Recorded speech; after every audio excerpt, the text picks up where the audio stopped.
Welcome to Behind the Headlines, a podcast by the Bailiwick Express that gives the team an opportunity to talk about the stories they worked on in the past week. My name is Matthew Leach. I'll be joined by Kit Hannah, Nick Mann and Laura Clayton for a candid discussion about the recently released COVID report, the upcoming education v health debate, and a goat race in the UK. Welcome everybody again to this week's episode of... I don't think we've decided a name for this yet. Do we have any idea? Behind the headlines. Behind the headlines. How could I forget that straight away? Welcome everybody. It's been 1 week and it's gone by so quick. It's been such a busy week that I forgot. It's actually only been 4 working days. I know. Yeah. We had a bank holiday on Monday. Yeah, it's very nice. All right. Well, we'll do that one again. Welcome everybody. Is that the news? Yeah. Welcome to this week's episode of Behind the Headlines, where the Bailiwick Express team sits down to have a conversation about the stories they've been working on, the stories that they thought were interesting, took their attention during the week, and we see how we felt about the kind of work that we did.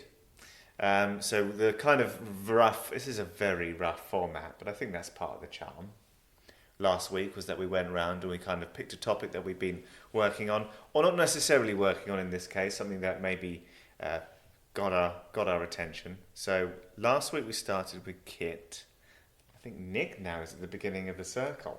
Oh, so, yes. I mean, what do you think got your attention this week? What got you thinking about what we wrote about, I suppose? I tell you what really got my attention was the COVID report. Yes, okay. For Which- not the right reasons? For not the right reasons, I think, genuinely. In an exercise in patting yourself on the back Yeah. for a jolly good job well done. Mm-hmm. It just strikes me that it's not necessarily asked the right questions or dived deep enough into all the issues that have been out there. I throw that open and see what other people think. I think it was, I mean, this was always going to be the criticism of it when it finally came out, because of course it was published earlier this week. It's a massive document, but it is kind of just a walkthrough of what happened. It doesn't feel particularly critical. No, it asked the right questions to get the answers that they wanted. Yeah. Yeah.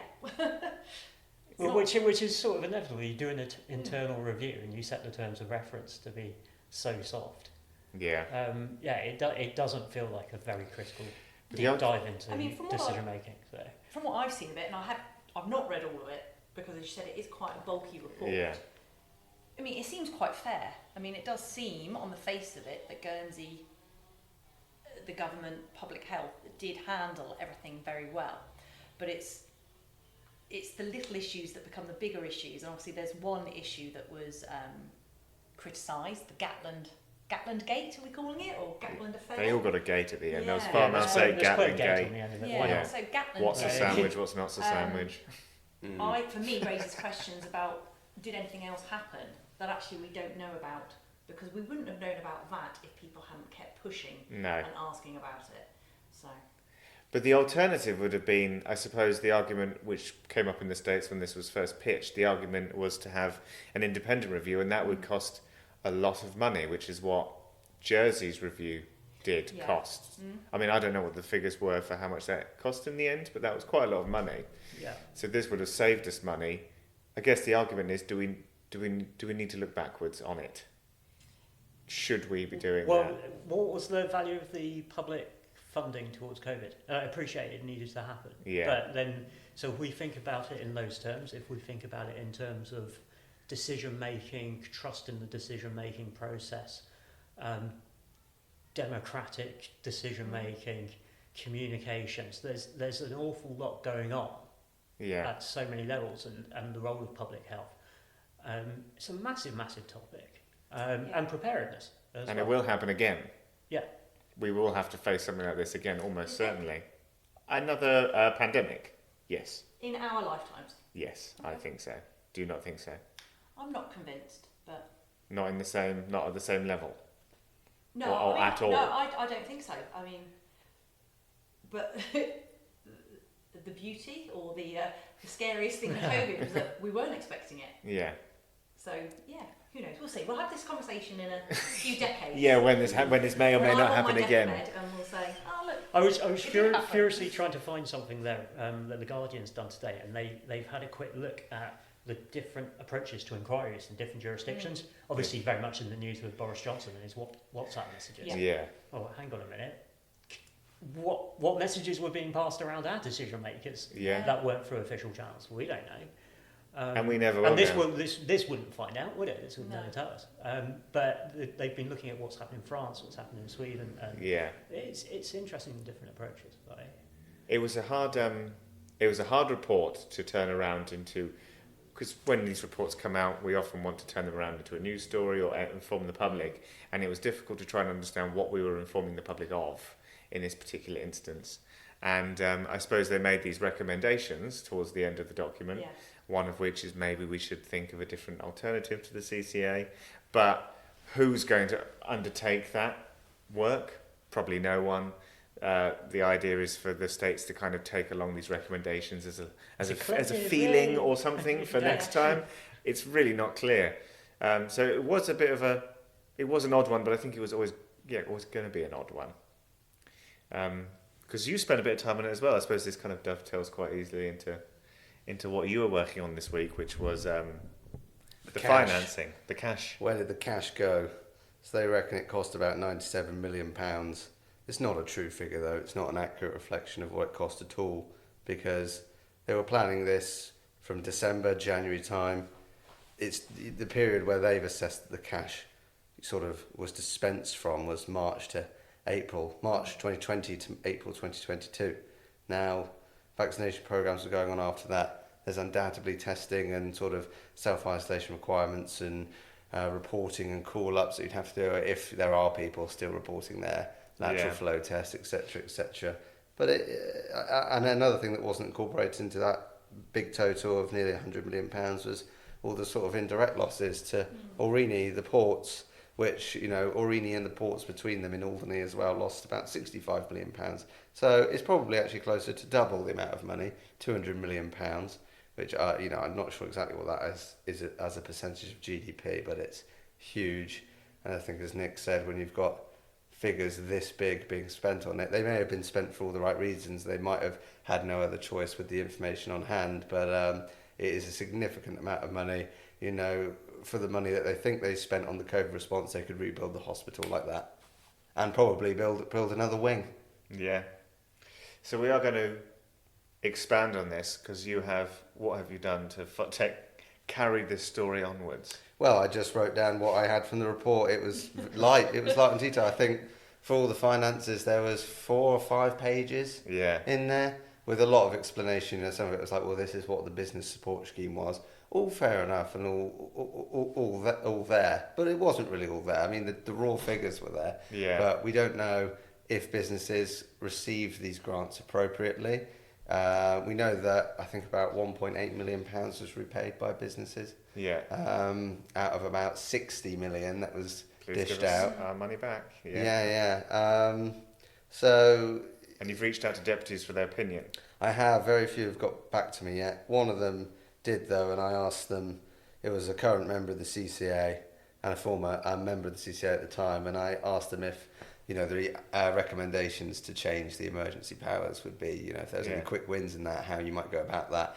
And they basically said that, there's no need to focus on that now. We've got bigger fish to fry, and they were satisfied with the response, so they don't see the need to sort of move at pace with that. This will wash away, won't it? This will wash away. It's much easier just to park it. Yeah. Isn't it? Park it, yeah. Let's park it. So a big... Put it on a shelf. Rousing round of support for that particular report this week. No, we should. There were elements of it that were, you have to say, fair enough, good job, and they were dealing with a very fast moving situation. So you've got to give them credit for when you look at the comparative infection rates and death rates and stuff. It's much better than the United Kingdom, definitely, who were flip-flopping with what they were doing and decided to unlock down and then had to very, very quickly introduce a tiered system, and then basically... I find it worrying using the UK as a benchmark. It is. It is. I think, when you're a small island community, you've got everything that benefits in terms of when you're controlling this. Yeah, the scale of the size of us, it was so much easier comparatively to control. But at least we don't have evidence of, ministers sending infected people, care workers back into care homes, knowing, and then telling the public that they have been tested, they're totally clean, and it turns out they were actually infected with the virus. So yeah, well, the report that we got probably wouldn't have found that out if that had been the case. no. It sounds Well, like this a is nice the thing. little sort of history. Yeah, almost. Piece it of is. It's history, kind of like history book. the end. Yeah, that's what it is. The conclusion of the COVID chapter. Yeah. And it's done. But then, bear in mind, I just said that I don't think we'll have another pandemic like that in my lifetime. I don't think it's wise for any of our CCA members to say, well, let's just park it and we don't need to look at it again. Because actually that's what they should be doing that. They should be working with it in mind that it might happen again. How can we improve what we've done already? Yeah. And that's not for members of the public to worry about. That is for our government. That's their job. And the CCA to worry about. But I still don't think it will happen again. There'll be other emergencies, you would think. Yeah. Well, that we would might have to buy require a boat or something for Yeah. the CCA to. Yeah. We've done Focus that. on, We've so- sorted Never that know, you never emergency know out when- immediately. Never know when you need a boat. That know. will be a callback though, won't it? Like the whole COVID situation. If something similar happens or a multi-year emergency, Yeah. that will be what people call to and reach for when, Yeah. if and when things turn out worse. Did you want to add anything else, Nick, on your inclusion to the conversation about the report? No, I'll leave it at this stage. He's got it in him somewhere. Yeah. Did you want to pick up on then this week, Kit? I know we just talked about the finances for the COVID report, but was there anything else this week that you particularly enjoyed working on? It was drier this week, in my personal opinion. But, Drier than the Privy Council. drier. No, I'm strange, and I like that. So that's interesting. I think I'd slip into Jonathan Lecoq's job quite quite happily. But so he needs to watch out. he needs to make more. Let's not. You did some conversations about solar power. Well, it was wind power. Wind power, wasn't it? Yeah. So they've had a big company come over who are sort of backed by the Norwegian government, and they're not all, singing, dancing renewables. They supply oil and gas to the UK. They're an energy company. I think on their website it says, using natural resources to make energy for communities. So there you go. But we've got the electricity strategy coming out next week, which I think is going to be a big one. Maybe there might not be a huge public reaction to it because the headline is really going to be, lots of money, lots of change, lots of investment, lots of focus. We can only needed. assume at this point, but it does really sound like that's going to be the case because unusually, and we were talking about this in the office today, is that this seems to be, there has been so much that has come out before the letter has even dropped. It's very unusual that we are asking for opinion from people and being given opinion from people who've clearly read it before anybody else has. Yeah. So it's trying to retain a level of waiting for what we can expect next week. But yeah, that kind of conversation will definitely come into it next week for sure. There wasn't a huge amount of meat out of the sort of wind power meeting. It seemed to be just some people coming over, chatting to various people. There's no idea of how you might go about it, how much it's going to cost, or what the best system sort of looks like. It was very sort of introductory at this stage. But is this one of those prime examples, like particularly for thinking about the group that arranged that, when government says they don't have the resources to do work, like to get on with projects, to shift things through? Well, when we're spending staff time and politicians' time on an offshoot of a strategy that I just talking don't hot get air. yeah. Oh, wait. I just don't get how that's coming about at the moment. It seems like a strange timing as well. Yeah. Politicians have their projects as well. You might They be sat on a politicians do have committee. their projects, Which you can't blame them for They having their might want to projects. sell off all the social housing, for instance, and decide to explore that and spend a lot of staff time on that.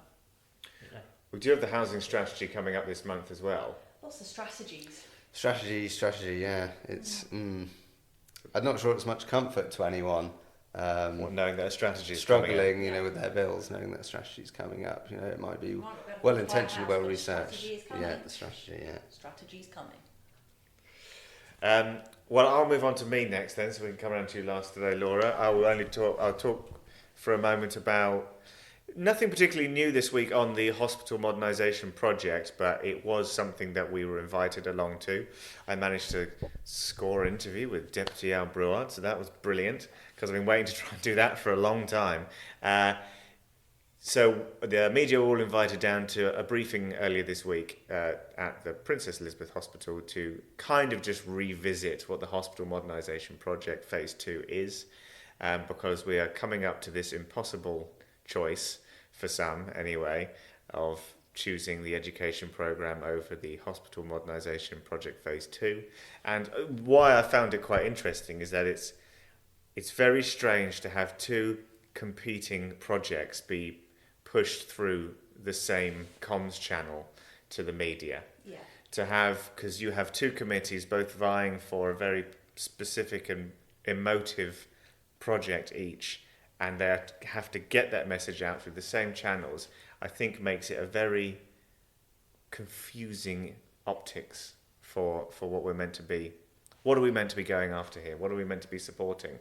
The people who work for the HSC will tell you it has to be the hospital. Yeah. The people who work for education tell you it has to be education. So I fully expect to see more of this coming up in the next few weeks.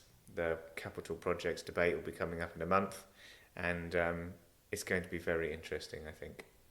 Yeah, because health have been more vocal so far, haven't they? As you said, there was the hospital presentation earlier this week. The MSG have also been using some of their senior surgeons and personnel this week as well to kind of voice their opinions that, you know, phase 2 has to happen. We're not seeing as much from education, personally. No. I don't think we're seeing, you know, it pushed as much from education. Is that because education are already in that kind of favoured position where they are being suggested by P&R? Yeah. You know, this should happen as it is now. Probably. I think we did But get can some they stuff. feel safe in that position? I think there's going to be a lot of support for HSC and for the hospital phase 2. My gut feeling feels like HSC, but you can't really come when it comes down to a debate like this. The House is a very fickle beast, so who knows? Yeah. We did hear a lot about education to begin with, but that was because we had Deputy Andrea Dudley in for a podcast. Yes. And she spoke for about 40 minutes, and we'd covered a lot about yes, of education course, during that conversation. Around that time as well, they were doing press releases through states channels, basically saying, you know, reiterating that all the buildings are unsuitable, that... But they've been saying this since I was at school. They're trying to hammer, and I think this is the point that makes me feel bad for the Guernsey Institute, is that everyone's saying hospital, school, hospital, school. Guernsey Institute is not a school. Yeah. It's vocational, and it will train the next, you know, round of nurses, construction workers, all these really important jobs. And I think that's kind of getting lost. And if the project, you know, isn't adopted by the states and they go with the hospital instead, which is, you know, a reasonable and logical decision, you know, it's just a shame for all those teachers and students, because skills and reskilling is so important, and improving productivity if we don't have tax rises. So it's just, you know, it is... No one wins. No one really But wins. none of that can top the emotive arguments that HSC has. No. And as the former HSC president, Heidi Soulsby, I was reading, she was in a Twitter conversation with other members of the public in Guernsey earlier on this week that I was reading, and within the phase 2 plans are things like the maternity wards, neonatal care, and I think a paediatrics ward. So even though Guernsey's got the ageing demographic that needs to be dealt with, which we're told the hospital redevelopment is so vital, you know, to kind of serve, you know, maternity, paediatrics and neonatal is all for the babies and the very young children. And there are real concerns about those areas in the hospital at the moment, even in terms of, you know, just the logistics of if you're in the maternity ward but you need to get to surgery. Yeah, that's You know, what they it's just spoke all about laid while I was out there. So badly because it's all so old. Yeah. Takes 8 minutes to get from maternity to the theatre, which, if you are needing to have an emergency operation, is a long time. Yes. I've been for an operation. It is like a maze, you know, going from your ward to the theatres. We lost half the media when we went there for the presentation. Exactly. We were given a tour of the hospital and we lost everybody halfway I through. mean, the place is like a maze anyway. I don't know if that will change with the new bits being built on it, but But you can't. I don't think that okay, school buildings and post-16 education buildings we're told they're unfit for purpose, right? But a hospital life or death situation. It's a Yeah. difficult one to fight against. But I'm simplifying it a lot there, I know. I wonder, like, from education's viewpoint, you've just got to persuade the assembly, don't you? Yeah. At this stage, like, you can have all the debates you want in public, but what's really going to count is the votes on the day. Yeah. So we are at a stage where, and to be honest, the states members know all about the ins and outs of these projects. Yes, Yeah. And they will of be course, being briefed inside and out Yeah. as Yeah. well as they make their case. So Yeah. I suspect some of why we don't see much from education, A, that they've got P&R behind them, Yeah. but B, because I don't think they value the public debate as much as, No. Yeah. or Well, health need it at the moment. Yes. Yeah. So- And health have got those emotive Yeah. arguments they Yeah. can make. But I expect that we haven't. I mean, we've still got a month to go. There'll probably be a tranche of amendments that come through that change the entire thing anyway. Yeah, and try and make both Yeah. happen. They'll dovetail. What exactly? They will try. I mean, But that Yeah. then forgets it's a capacity issue Yeah. in the construction industry. Yeah. It's not about Yeah. money necessarily. It is a bit about money, but mostly it's about capacity. Yeah. So yeah, It's an interesting one. So we'll Yeah. wait to see what happens there. It's a sad one, actually. Actually, it is. Yeah. Sad one. So moving on to something a little brighter, I hope, Laura. Are you gonna round us out with something lovely? Well, I was really pleased that a topic I've been working on for some time has finally been published with my adoption investigation. So I'll leave that there and just say That's all online if you would like to read that, Yeah. everybody. Read that it's online. a big it's quite it's a long good read, It's a very so good do read Yeah. that one, please. But on lighter news, actually, I was really pleased to find and to read earlier that Doris and Betty are doing well in their Oh, is this an update? fundraising walk. Well, I had a little look earlier. Yeah. Could so, you tell us who Doris and Betty are? So Doris and Betty are a pair of golden Guernsey goats, and they live at Whipsnade Zoo. And they've been given, I don't think they've had much say in it, but they've been given a challenge of walking as far as they can during the month of June. So they're being taken on their daily walks by their keeper, and somehow they're measuring how far they've walked. And they do apparently about 8 kilometres an hour, which is quite, you know. I do like to think these goats have like got Garmin's on and are Yeah, well, uploading this good. to Strava. Are they having a and good things. time? Yeah, I think- I'm sure they are. There's apparently lots of things for them to see and smell and eat on their walks. But they are competing against 10 pygmy goats who live at London Zoo. And obviously each their mileage will be added up. But the pygmy goats obviously smaller, go Yeah, slower, okay, so yeah. Doris and Betty are going a bit faster.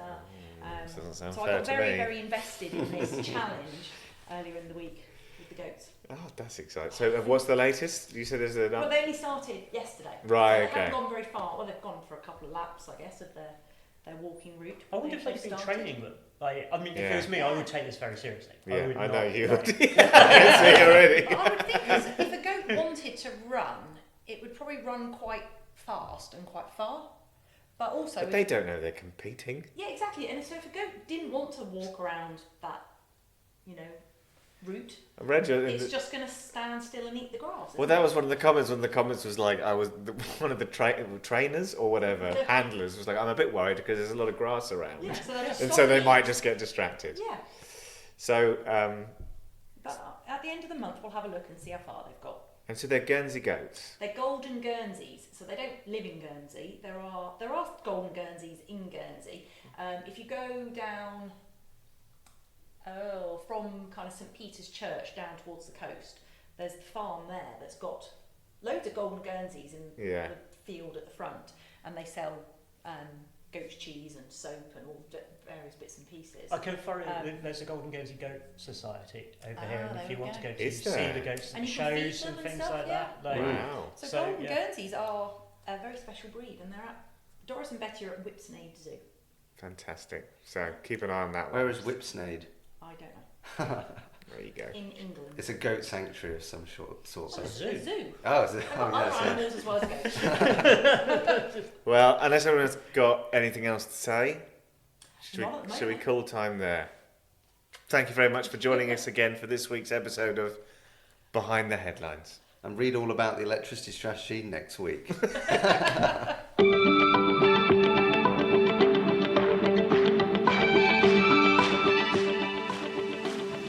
Thank you for listening to Behind the Headlines by the Bailiwick Express. The titled track was Vivid Intent by Arthur Basov. You can sign up to our daily newsletter at bailiwickexpress.com, and you can find us on all the usual social media channels.